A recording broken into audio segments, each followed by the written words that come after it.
prehab, rehab, and doing what you thought was impossible. What's up guys, it's Nate Johnson, owner and head trainer at Steel Strength Training.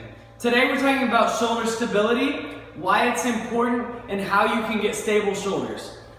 First of all, shoulder stability is important because it's the key to getting stronger, to having healthy shoulders, and having shoulders that look good. Three things that we all want.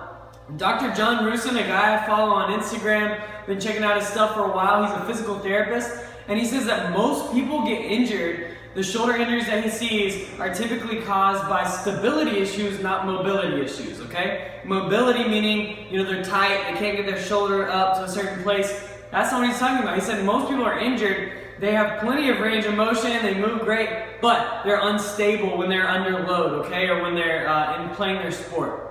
So today, we're going to talk about how we can create stable shoulders. So the first exercise we're going to be talking about will help both the rotator cuff muscles and the serratus anterior. And those muscles, basically their role, their function is to keep the rotator cuff moving properly during movement and to keep it stable when the shoulder blade is supposed to be stable and the other parts of the body are moving, okay? So there's two ways to do this exercise. The first is with a medicine ball, some kind of exercise ball, and you push it up against the wall, all right? And we're really gonna pop our shoulder forward, okay? We want that shoulder forward as hard as we can, producing a lot of force there, mashing that ball into the wall. We do not have an exercise ball, so we got our next best thing. We got just a band, okay? You can get a nice light band, there are different colors. This one's purple. I'm gonna go with one of the lighter bands for this one. So same thing though, we're just gonna start back here, we're gonna push everything forward. Unlike the bench press where we keep that shoulder pinned back, we're pushing it forward. We want everything forward. And then we're gonna turn our hands out. So we're gonna screw our hands out like this so it's palms up, okay? Palms up, and then from here, all right, we're gonna just draw the alphabet out while we're pushing out. So, okay, we're gonna do A. And here, you even got some options here. You can do uppercase or lowercase. Those are your options, okay? So we're doing A, B, C. Drawing the D right now. E, F. Just like that, all the way through the alphabet. Go through that once. You're gonna feel that all up in here along the side of your body, okay? It's the serratus anterior. You're gonna feel it up here. That's gonna be your rotator cuff muscles. Next, let's talk about two exercises you can do that will both build muscle in the chest, triceps, and shoulders, but also calls for stability of the rotator cuff.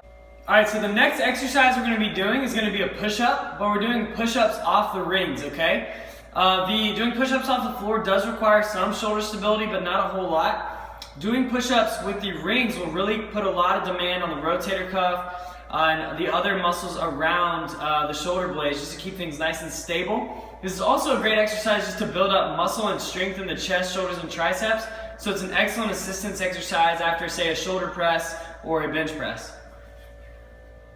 So the lower the rings are, the more difficult it's going to be. We got them in like a moderate setting. If you really struggle with push-ups, you can raise them up. If you're very strong at push-ups, you can lower them down. You can even put your feet on something to make them more challenging.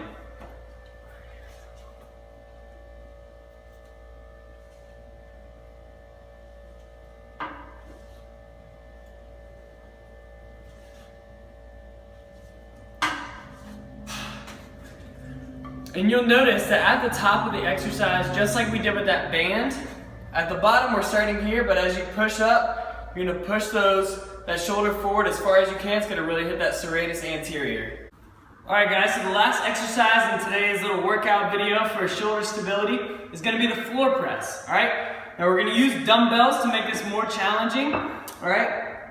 And just laying down on the floor flat rather than being on a bench is gonna create a larger demand for shoulder stability. So let's check this out. Let me show you how this goes. So it's going to be very similar to a bench press or to a dumbbell bench press.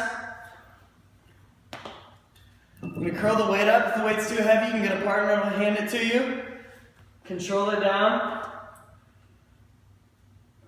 Squeeze, back down. Squeeze, back down.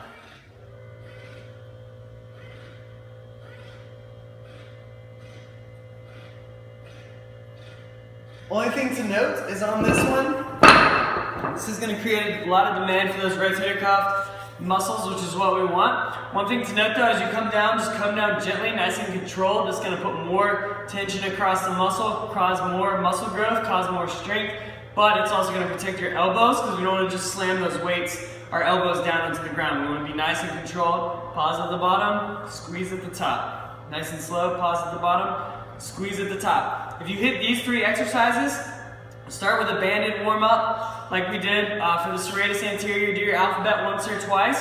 Go hit your big lift like your bench press, your shoulder press, or maybe a big pulling movement like some pull-ups. And then you can get to your assistance work for your pressing movements. You can do the push-ups with rings, and then you can also do some dumbbell floor press.